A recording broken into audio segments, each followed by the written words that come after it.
After months of construction of the Huey P. Long Fieldhouse, it's the official grand opening on October 24th. Tiger TV's Capleton Dupree is in the studio to give us a look at the renovations. Capleton? Thanks, Maya. With $25 million of Louisiana state funding, the historical building has been given new life. The completion of Phase 1 of the Fieldhouse restoration features 400 new classroom seats, offices, and research laboratories. The renovated facility is now home to the School of Human Sciences and Education.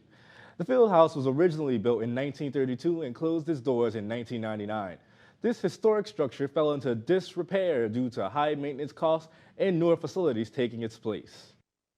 It's way bigger, it's way nicer. It's just, and knowing the history of how it used to be so in disrepair and now it's way nicer, it's really nice.